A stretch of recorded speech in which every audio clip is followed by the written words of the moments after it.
In the council meeting for the 26th of October.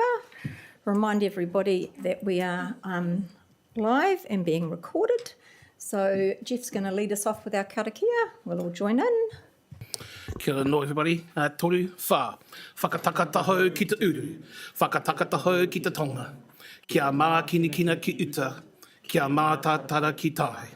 E hi ake ana, ta atakura, he tio, he huka, he hauhu, tihei, mauri ora, go the All Blacks. Thank you. Okay, we've got apologies from Councillor Ford and Councillor Duncan. I'll move those, seconded by Councillor Leggett. All those in favour? All those against, carried. We have got Sam Nicol joining us online for the annual report. Welcome, Sam. We've got no requests for public speaking. Have we got any conflicts of interest this morning? No. So confirmation of minutes of the council meeting of the 24th of August. I'm going to move that, seconded by Councillor Philo. All those in favour? All those against? Carried. That brings us to the Mayor's report. And it's been a busy couple of months because we missed our meeting last month. And of course, we've had our election. So I would like to congratulate Barbara Edmonds for holding her seat. And we look forward to working with the new government over the next 3 years, even though it seems to be taking a while to get there. I'm just going to reel off all the events we've been to because there's been a lot happening. The Tito Bay Horticultural Show, Trust Brass Band Concert and AGM, Plymoughton Residents AGM, Spanish Film Festival, Plymoughton Croquet Club opening, final of the Tokomaroa Queens, where unfortunately they lost. I've had a football prize giving, Tenpin bowling competition, the Science Roadshow, Victoria University tertiary event, Partners Porirua Job Fest, the Waves netball prize giving, La Moana film at Pātika, the Plymoughton Fire Brigade Awards, Partners Porirua Youth Awards, 2 police graduations, the Parramatta Boating Club 100th opening, our Pātika 25th celebrations, Silver Ferns netball game, Police Remembrance Day, the Kula Shipping and Freight opening, a new business, Kapimana Music Festival, the Kapiora Day, Baptist Church Art event, our online talanoa with Ngāti Taua, Pacific Plus Health Plus volleyball event, and the ballroom dancing event at the weekend. And then Wendy and Kylie and I toured ESR, the new science centre, where they're looking at getting a new building, which would be awesome.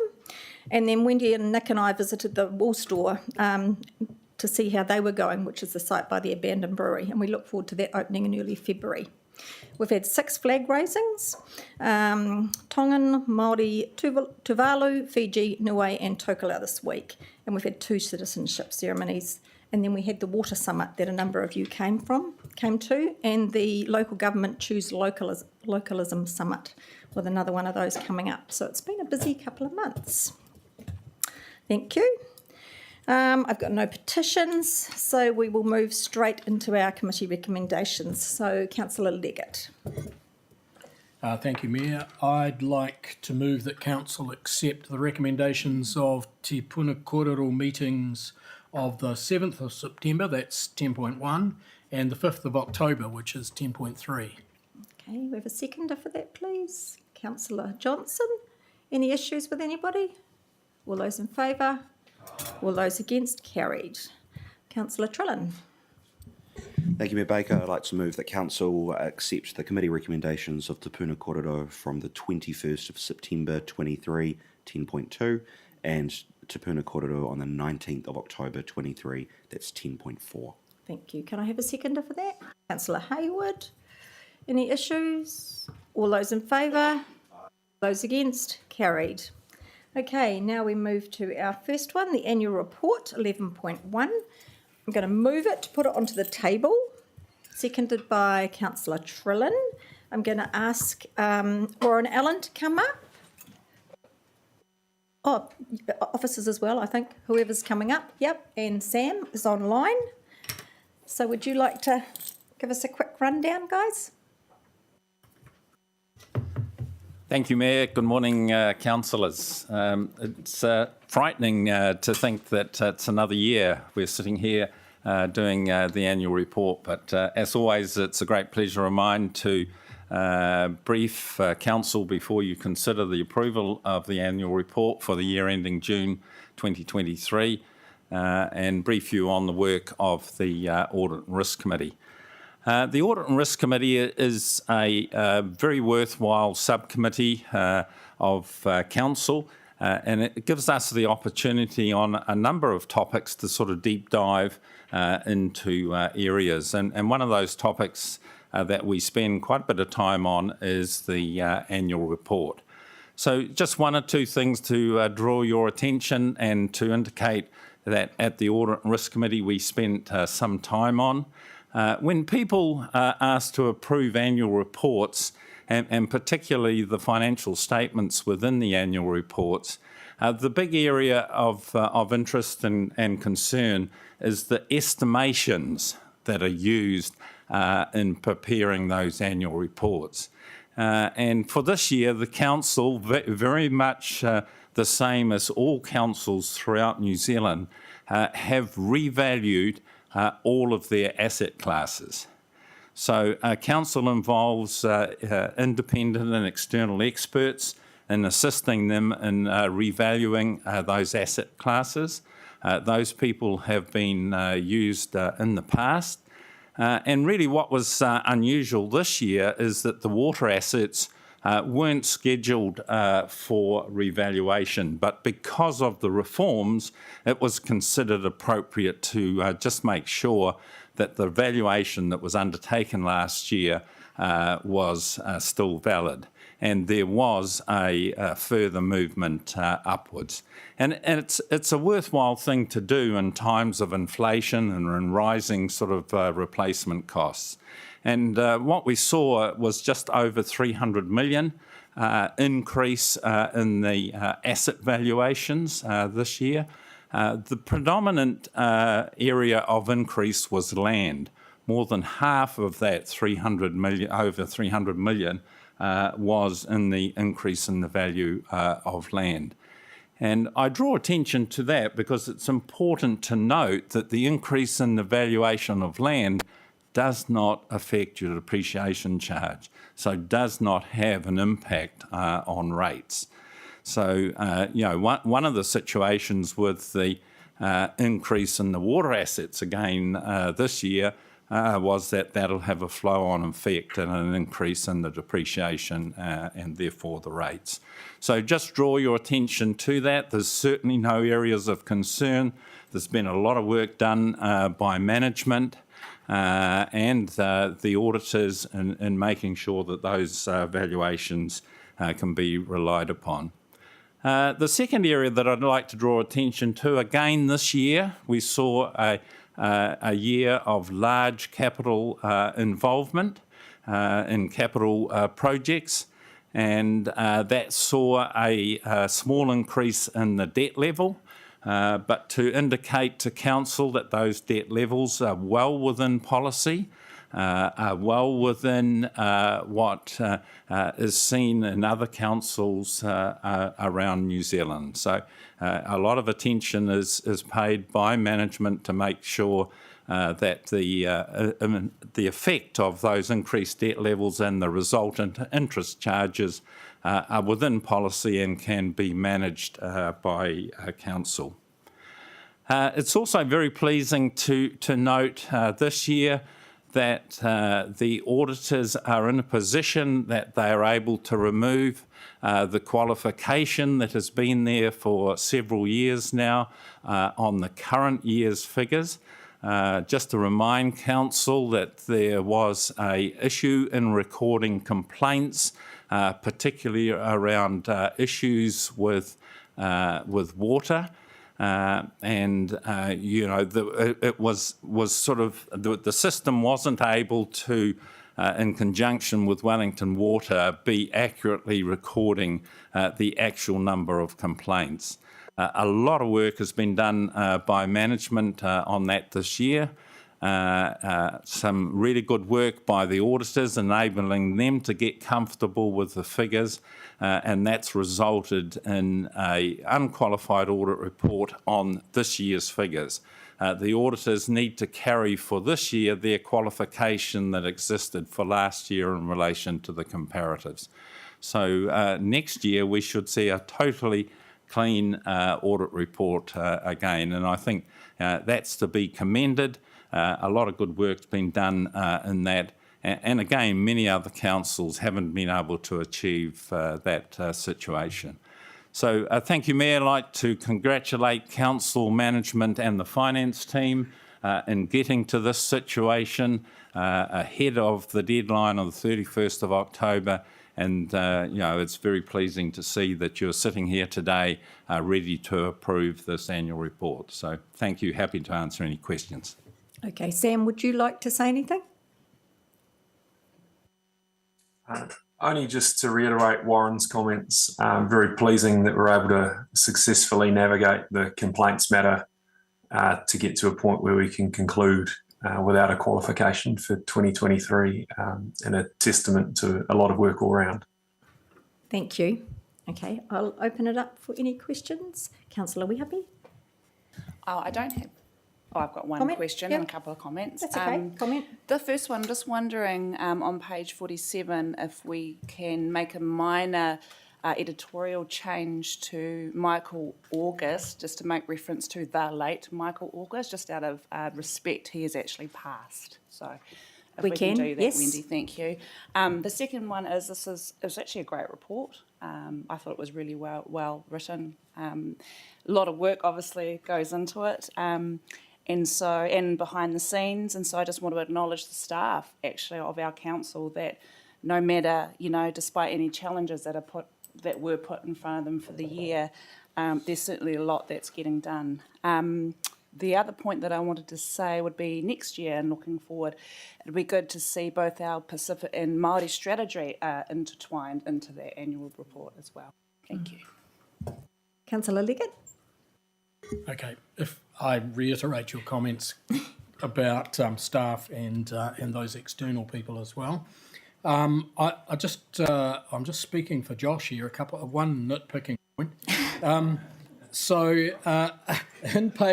On page 35, and I think it's 148 with your summary, yours and the chief executive summary. You say we've worked to reduce council emissions by 30%.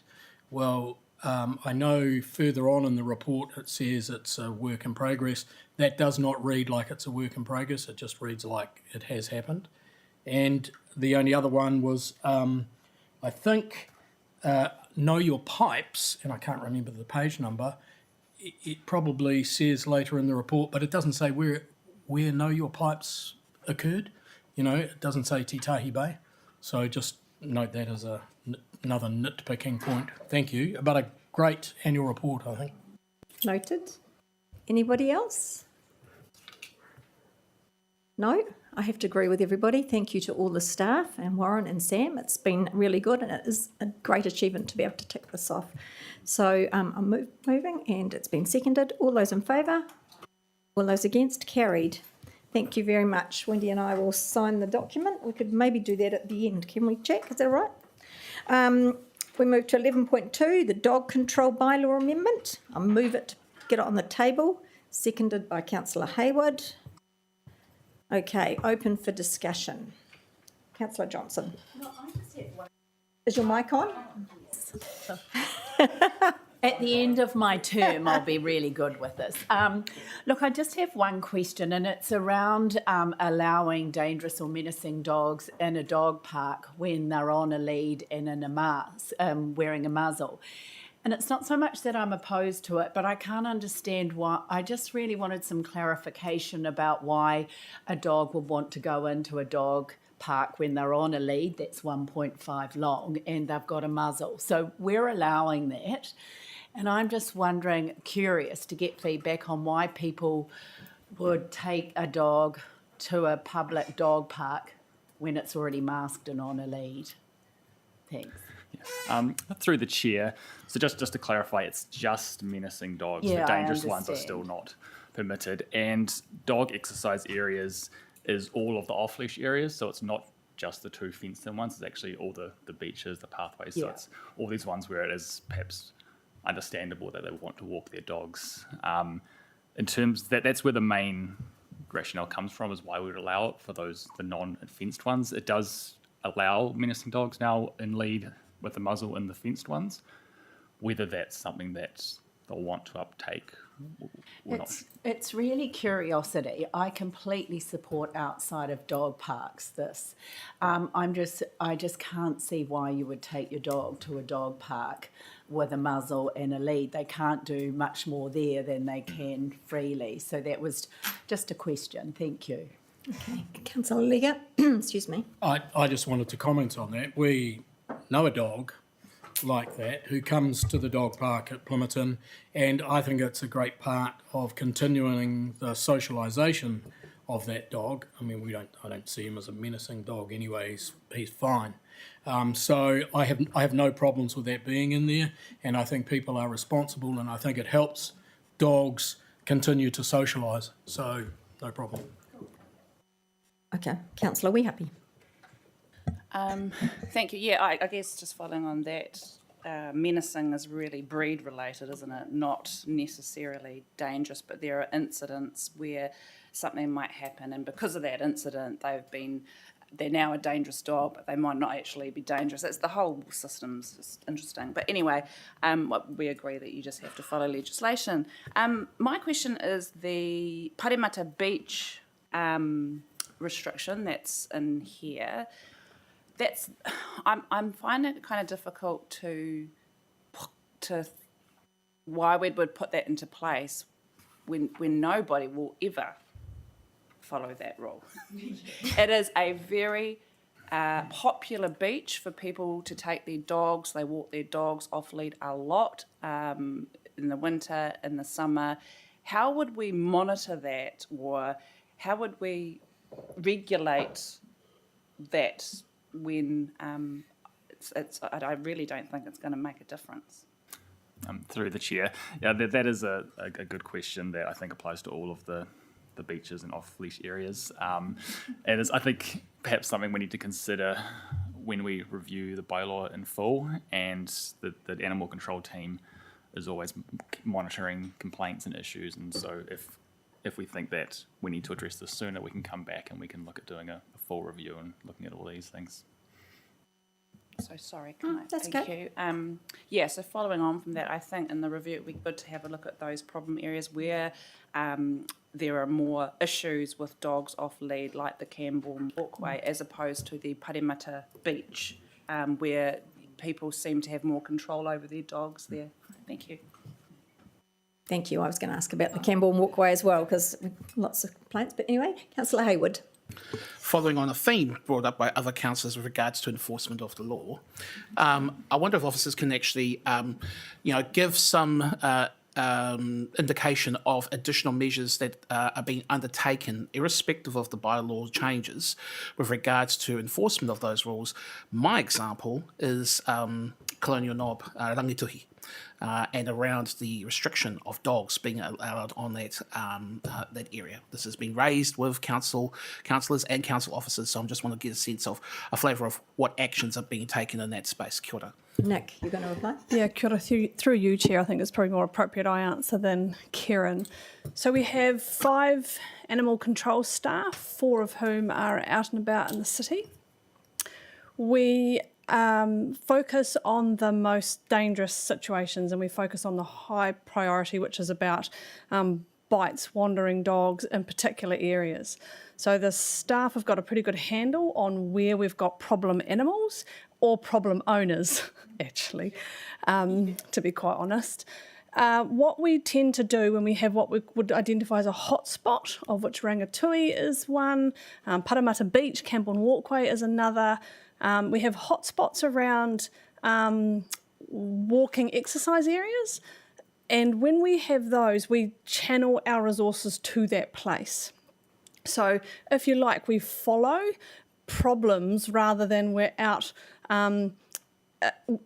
we don't have the capacity to monitor sites on a daily or even weekly basis. Where we can, we do. We'll follow high priority issues, starting with safety, and that's often wandering dogs in particular areas. We'll respond to complaints, particularly, so we'll respond to all complaints.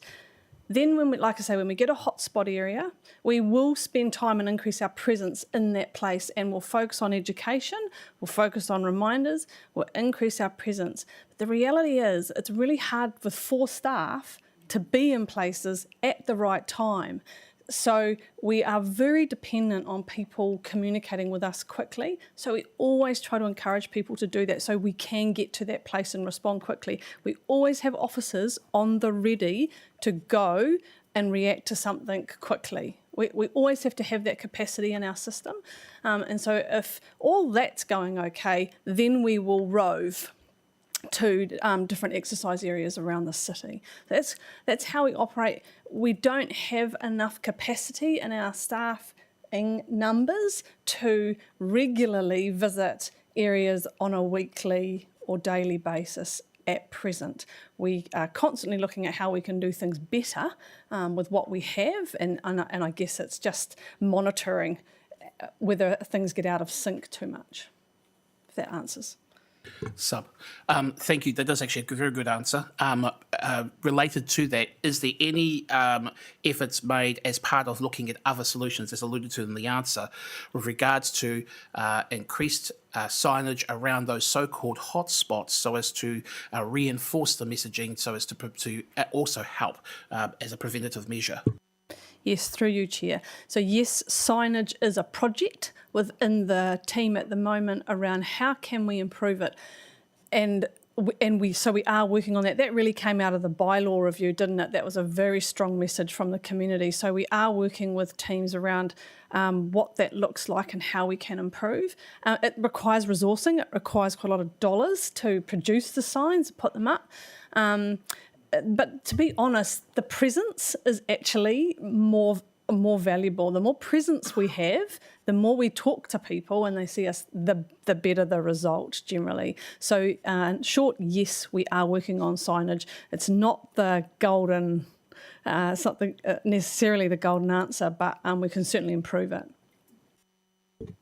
And I'm sorry, I'm going to have to put you guys on the spot here about this, but in general, by your understanding, has there been any significant change in the number of reported incidents that are coming in from the public with regards to dog control? Are we seeing any reflection in terms of the preponderance or changes with particular regard to those hotspots, but more broadly if possible? Through you, Chair, I'd like to go and get the latest information for you. In addition to my answer now, what we are seeing a lot less of is dog bites. So that menacing dog and dangerous dog bylaw that we've introduced has reduced those numbers significantly across the city. And I think when we bring a report to you, you will see that number. So safer streets, absolutely. Wandering dogs, I'll have to check, and roaming dogs, because that's often a reflection. We are still having to go to hotspots in the east and in Titahi Bay. We still have some problem areas, but certainly dog bite incidents and aggression incidents are much reduced.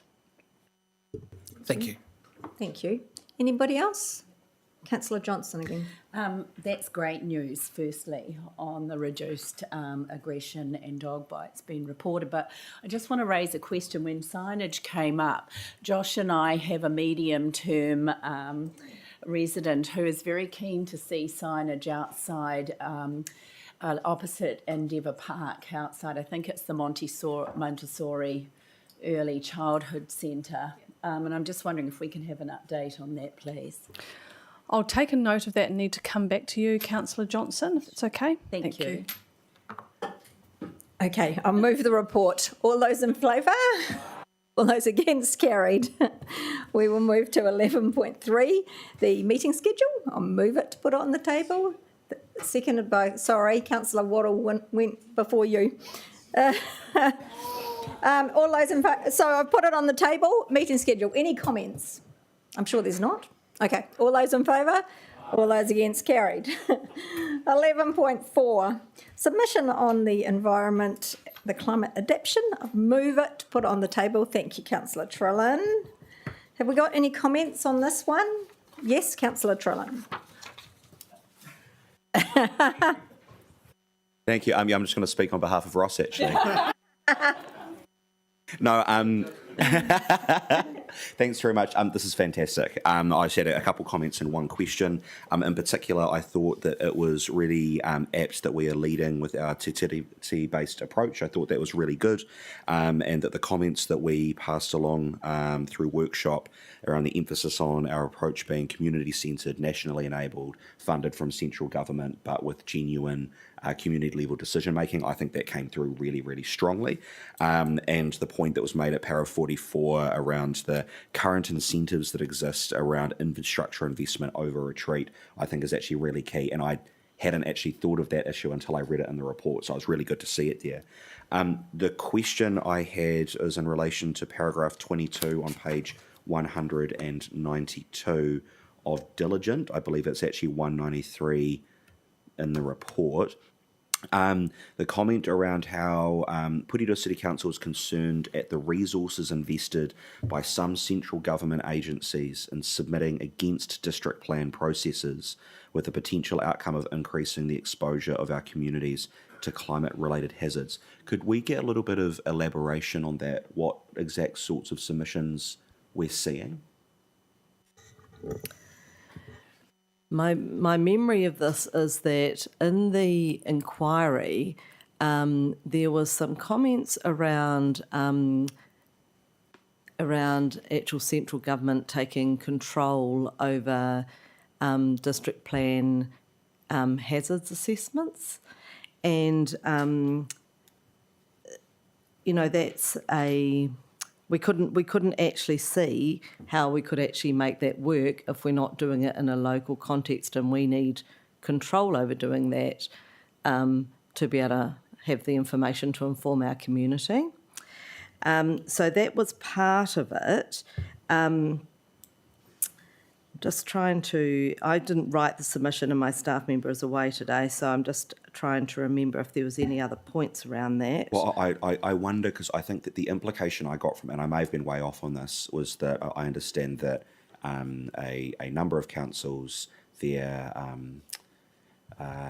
maybe preferred district plan might not necessarily be consistent with the NPSUD, and I know one of the things that we often talk about where there's the conflict between density and resilience, and I wondered if it was alluding specifically to that, but I guess it seems like a reasonable point, but it did come across quite vaguely, so I just wondered if it might be worth being a little more specific about what we're getting at there. Yeah, I mean, certainly, actually, you've reminded me that in the submissions on the district plan, of course, we did have some central government agencies submitting around higher density in areas that we were concerned about had hazard layers over them. And so it's possibly alluding to that. But I would have to talk to the climate advisor who actually wrote it to get some bit more specific on that. Cool. But if you would like me to get a bit more specific wording in there, we can do that in time for the submission. I'd also like to point out in paragraph 23 through you, Chair, that it does mention the upcoming election, which I think we could now say the election. Cool. Perfect. That's everything from me. Thank you very much. And yeah, like I said, this is fantastic. You. Anybody else? No? Okay. All those in favour? All those against? Carried. Now we move to 11.5, Speed Management Plan. I'm going to move it to put it on the table, seconded by Councillor Leggett. Right, open for discussion. Any discussion? Councillor Weehappy, would you like to come up, officers?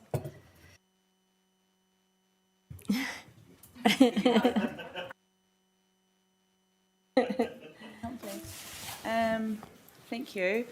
It is what it is, I guess, but I still think it's just all over the show and kind of inconsistent. In particular, the proposed change on Titahi Bay Road that was going to be in line with Papakowhai Road because of the cycleway and the walkway. So my question is, in the future, if there is a cycleway and a walkway along Titahi Bay Road, how much is it going to cost to have to come back and change the speed limit again on that road? To back down, because I can't imagine it will stay at 60 if there's a cycleway and a walkway. Is this going to cost more money?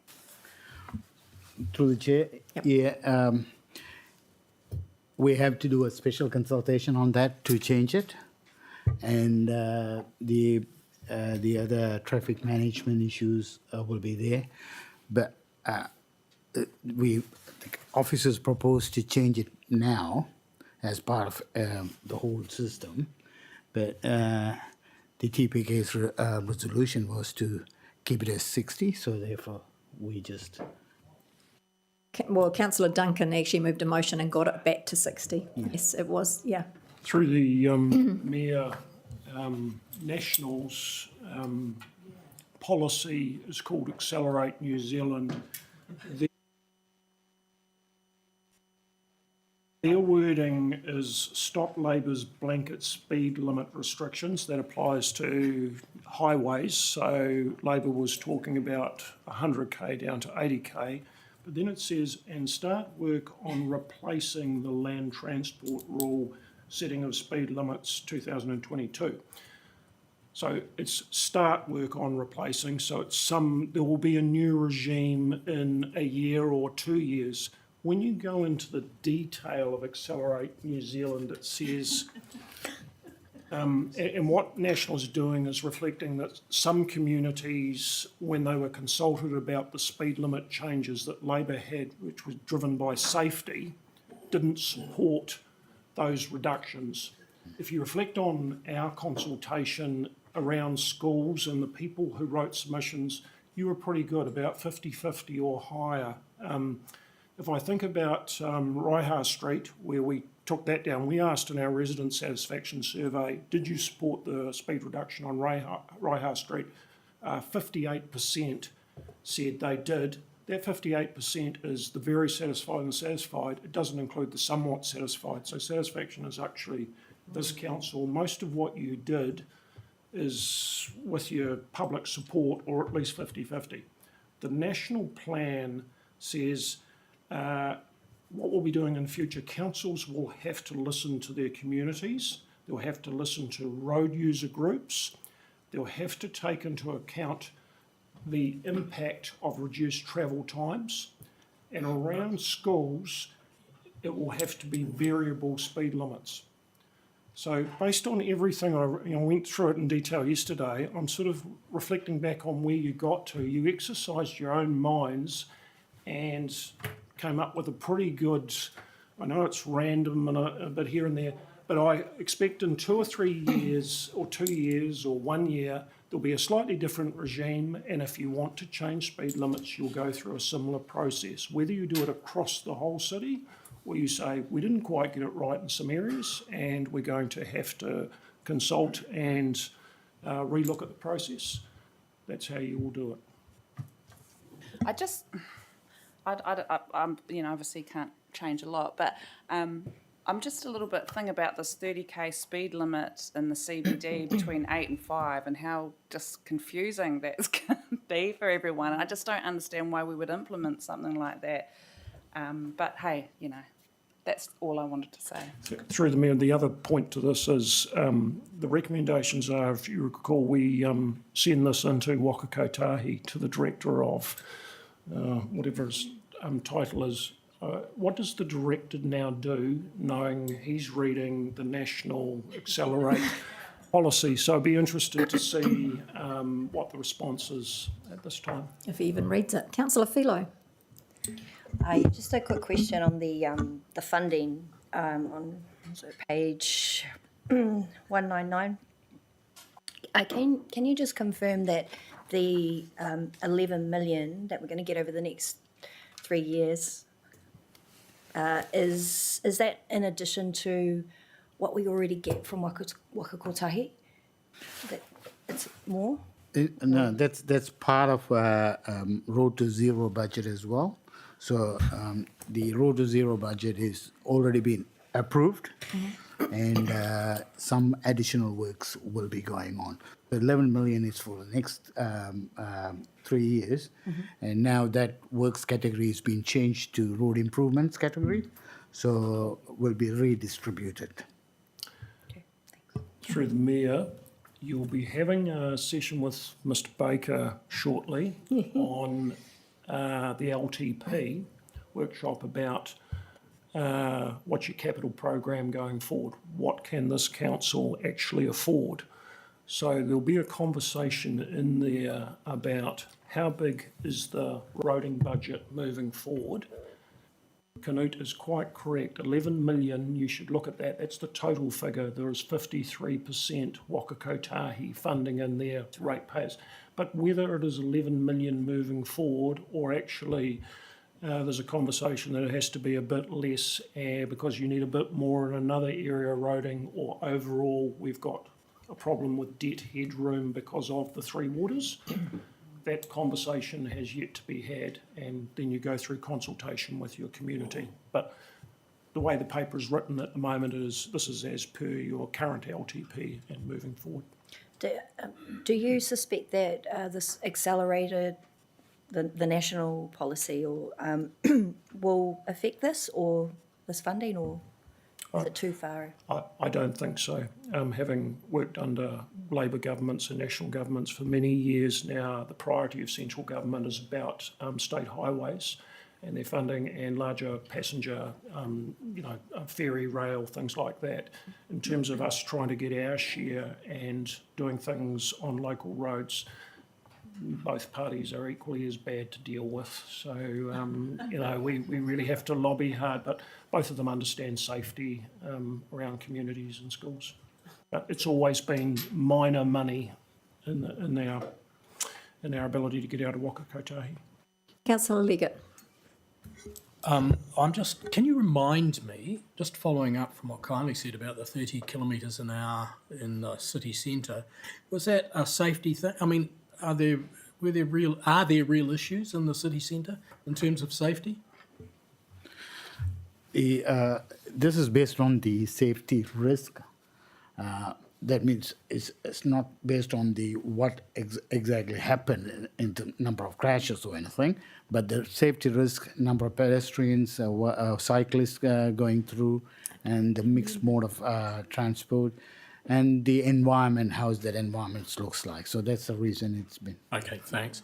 And the second question is under the recommendations, 3A, agree to establish the 30 kilometre an hour speed limits adjacent to schools and Marais. Can you also remind me who decides whether something is permanent or variable by location? Most of the schools required variable, so that means only the peak time is going to be. But if that road is a cul-de-sac or... No, I understand that. So who decides? Schools. So we're leaving it up to schools to decide? What time they wanted that variable speeds. So... The time frame they have. Time frame, yeah. That's all. The time frame, but we pay for the signage or whatever. Correct. But a school can't say we want it permanent and it's on a Warspite Avenue or whatever, can they? You mean the placement of the sign? Well, the placement of the sign, or make it, they might say we want it permanent, 30 kilometres an hour between this point and this point on a main road, on a main street. They can't do that, can they? If the community wants it, we have to consider that. What does that mean? That means because we consulted, and in the consultations, 80% of the response were for speed reductions of 30 kilometers, and some wanted variable, some said no, it's permanent. So if the schools are request for a permanent, and we go back and look at our consultations we received, the feedback, if that is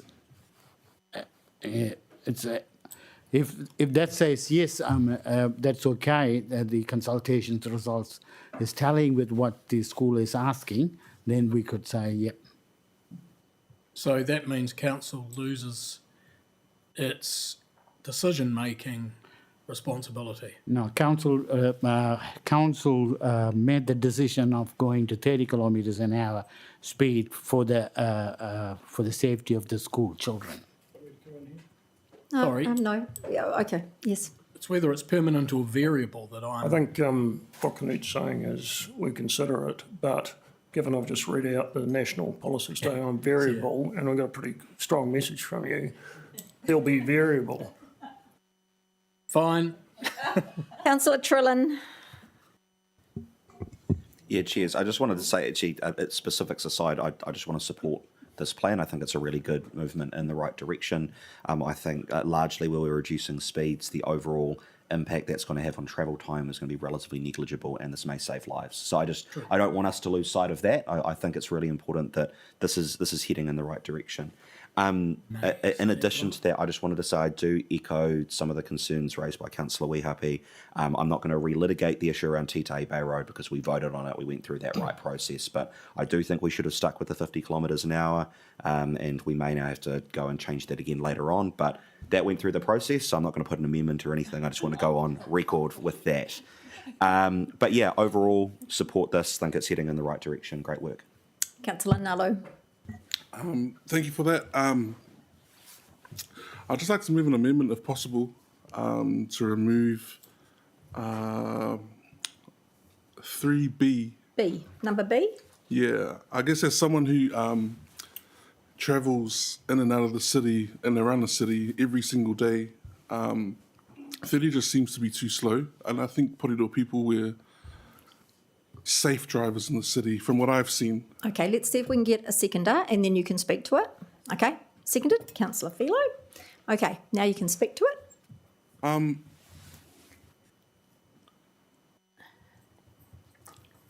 We're safe people. That's what I think. In Porirua, in the city, our workers are safe people. Our community are safe people. I haven't seen anything, not that I'm standing out there with a speed radar taking everyone's speed, but I haven't seen anything too bad. I think it will slow this down dramatically in the city. We're already getting traffic at peak hour times. You know, even lunch times we're getting traffic. So I think this will just block up the city. And for that reason, I'd like to move this amendment. Okay, so we're speaking to this amendment now, people. Who would like to speak? Councillor Trillin.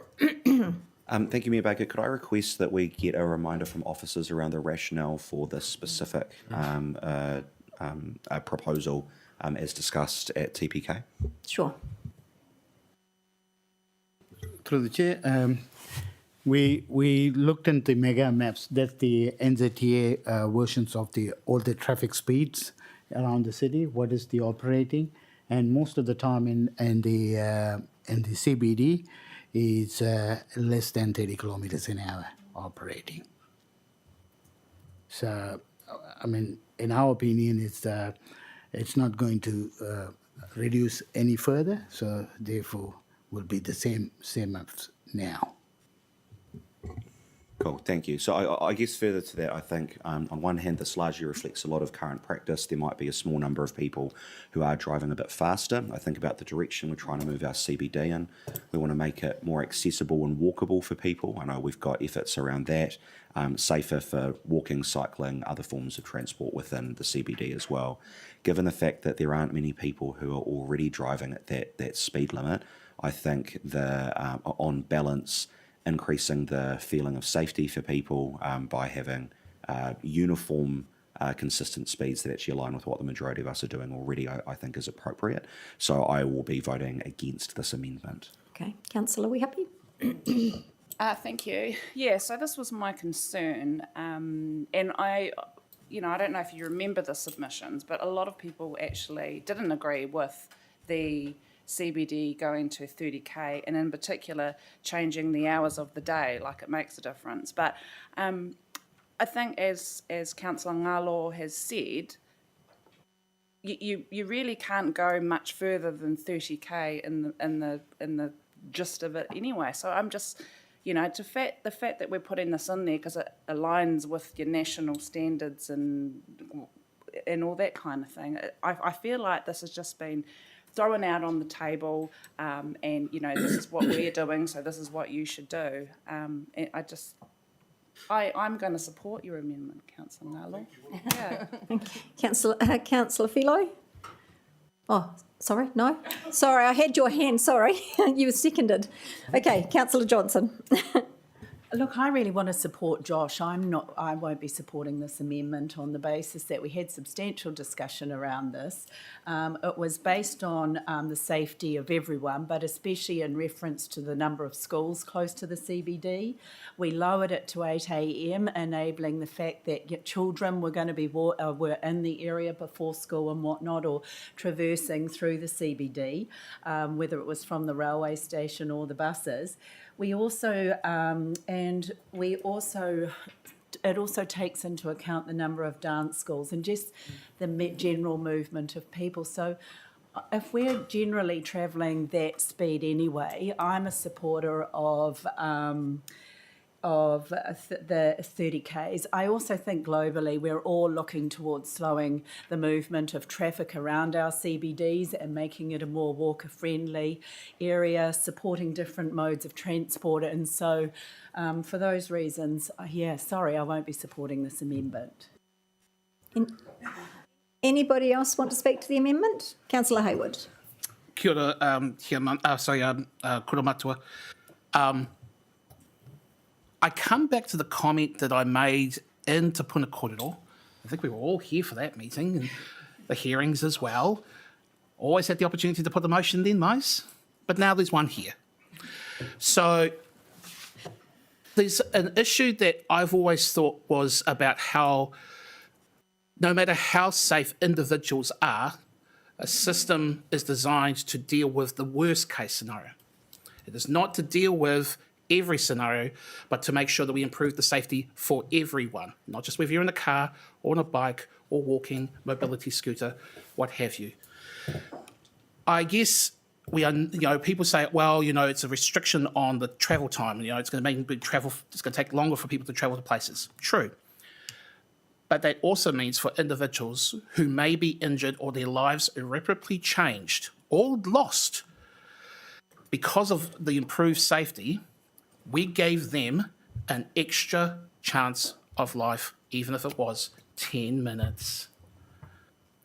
Very few decisions around this table have connotations about the lives of people.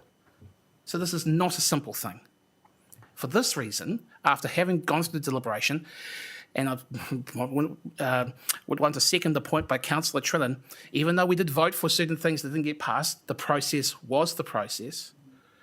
I'm not going to have us at the last hurdle change all of a sudden. I'd like robust debate. I want it through all stages of the process. For that reason, I'm voting no. Kia ora. Councillor Leggett. I tend to agree with you, Jeff, in terms of we did air our opinions at TPK. However, for me, it's a rock and a hard place stuff. Actually, if you're looking at evidence, there is no evidence that it's unsafe in this area. And, you can talk about safety all you like. Let's look at facts. So, but that aside, I just wanted to make that point, Jeff. That aside, given that we've been through the process, I think we should stick with it, and I'll be voting against the motion. Councillor Waddle. Yeah, I'll also be voting against the motion, but I think we've at every stage along this process on this speed management plan, we've had robust debate and discussion, and I don't know if there's been a meeting that has gone without an amendment pushed that has changed something or not changed something. So it's we've spent a lot of time talking about speed, but I can't support this amendment purely because I have a great vision that the city centre will be prosperous and we'll have hundreds of people flocking here in the weekends, and that may increase traffic, which will bring people's speed limits down to 30 anyway. But if we've got people on scooters, on bikes, skateboards, walking, mobility scooters, I don't really want anyone to get clobbered by a car going 40 kilometres an hour. So I will not be supporting this amendment. Thank you. I am also not supporting this. I mean, I struggle to do 50k around here anyway, and we have had a couple of people hit out near New World, and I do think we are advocating for walking and cycling and scooters. As much as I love my car, in the city centre, and most city centres are down to 30. So I can't support that either. So I will move the motion of the amendment, which is to remove B from here. So we're just voting on this amendment.